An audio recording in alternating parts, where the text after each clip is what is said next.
सिखाते हैं, फर्क सिर्फ इतना ही है। उस्ताद सबक दे कर इम्तिहान लेता है और जिंदगी इम्तिहान लेकर सबक देती है। Now I would like to call Ufam Sharif from class 7. Please come on the stage and deliver your topic. उस्ताद बेशक कौम का मेहमान होता है, उस्ताद बेशक कौम का मेहमान होता है, उस्ताद सरासर रहनुमा शाहकार होता है। Most venerable principal, worthy teachers, my dear brothers and sisters, assalamu alaikum wa rahmatullahi wa barakatuh.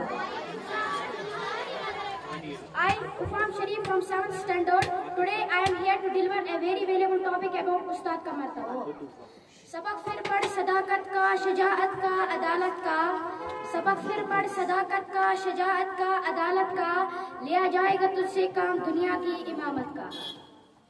तमाम तारीफें रब्बे कायनात के लिए जिसने इस पूरी कायनात में एक मुकम्मल वाज़ह किया और हम गैर निज़ाम कायम किया, दुनिया के जर्रे को अपने कानून का पाबंद बना दिया। वो अल्लाह ही है जिसने आसमान को सहारे के बगैर कायम किया। उसी अल्लाह ने आफ्ताब और महताब को कानून का पाबंद बना दिया। उसी अल्लाह ने रात को सुकून का वक्त बनाया और सूरज के तुलू व गुरूब का हिस्सा मुकर्रर किया। न सूरज के बस में रखा कि वो चांद को जा पकड़े और न रात दिन पर सबकत ले जा सकती है। इसी तरह रब्बे कायनात ने बरीना इंसान को मुख्तलिफ किस्म के पेशे अता किए, लेकिन जब गौर व फिक्र करते हैं तो इन तमाम पेशों में सबसे अफजल तरीन पेशा है उस्ताद का पेशा, क्योंकि ये पैगंबरों की मिराद है। जैसा कि हम सब जानते हैं कि अल्लाह ताला ने रसूल अकरम सल्लल्लाहु अलैहि वसल्लम को मुख्तलिफ नामों से पुकारा।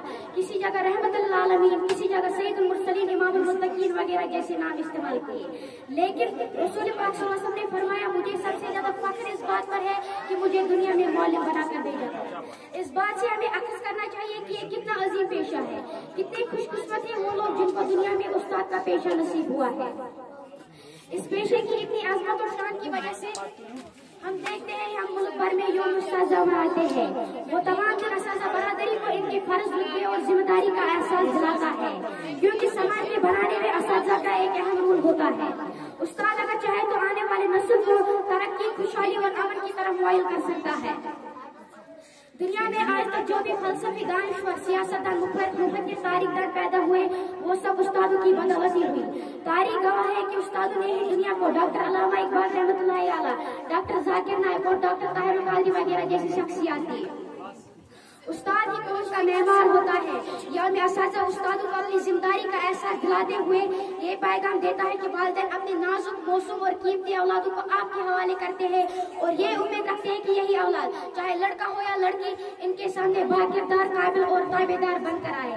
अगर खुदा न खास्ता वालिदैन अपने बच्चों को इसकी बरकत पाए तो सीधी बात है इनके उम्मीदों पर पानी फेरा जाएगा और उस्ताद के मुकद्दस पेशे पर इनके शक व शुबहात पैदा हो जाएंगे। उस्ताद के ज़ाती औसाफ का असर तालिब इल्म पर पड़ता है, इसलिए एक उस्ताद तालीम याफ्ता और काबिल होने के अलावा बाकिरदार और इखलाक पसंद होना चाहिए। बच्चों के सामने अपने हरकत और सकनात को इस तरह से जाहिर करे कि बच्चों पर कोई बुरा असर न पड़े।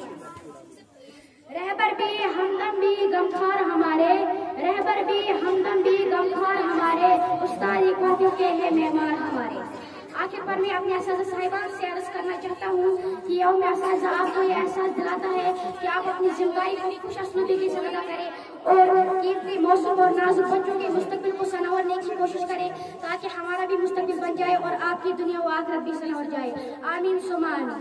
ए खुदा मेरी एक अमानत अपने पास रखना, ए खुदा मेरी एक अमानत अपने पास रखना, मैं रहूँ या ना रहूँ मेरे उस्तादों को सलामत रखना। वाह